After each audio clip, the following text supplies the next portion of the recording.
As you probably know, Test cricket is being affected by the rise of T20 franchise leagues.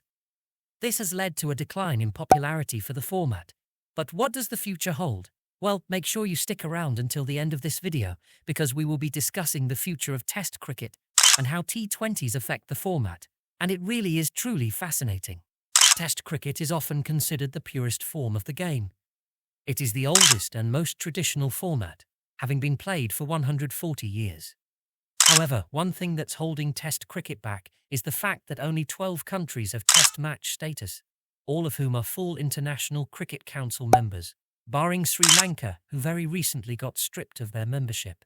This means that playing Test cricket is not accessible to associate nations like the Netherlands, who have proven they can compete at the highest level, beating full member nations Bangladesh, South Africa, and the West Indies in one-day games in 2023.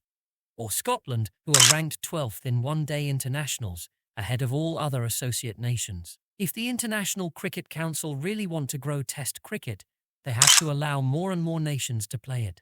As well as this, hosting Test matches costs a lot of money, and is tough for nations like Zimbabwe, Ireland or Afghanistan, for example, as they don't have anywhere near as much cricket funding as India or England, for example. India is set to receive $405 million from the International Cricket Council. England are getting $139 million, while Australia, New Zealand, Bangladesh, South Africa, Sri Lanka, and the West Indies are all set to receive $128 million each. This is a lot less than Zimbabwe, who are only getting $94 million, and Afghanistan and Ireland are only going to receive a tiny $40 million. That's simply not enough to host regular Test matches, especially if they aren't going to be selling out crowds regularly, which is tough for a smaller cricketing nation to do. But I think the single biggest factor is the rise in T20 cricket around the world. Players can now make millions in franchise cricket, where the stakes are much lower than international cricket. Stark has just been bought for £2.3 million by Kolkata Knight Riders in the Indian Premier League, and Pat Cummins went for £1.85 million. For some players, the lure of playing a less demanding format, where there is arguably not as much pressure, for that money is too irresistible. Last year we saw Jason Roy cancel his England Central contract to play in the USA, which is a prime example of players opting to play franchise cricket over international and Test cricket.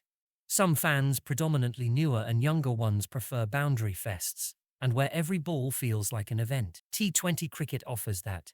However, Test cricket is adapting, as we see with how England and now Pakistan are approaching their tests. They are trying to take the game on and put their opponents under pressure. It's probably only a matter of time before others follow suit. I think Test cricket is here to stay, but it is likely there will be significant changes to the way it is played, with scoring rates likely to increase and perhaps more day-night tests to appeal to a wider audience.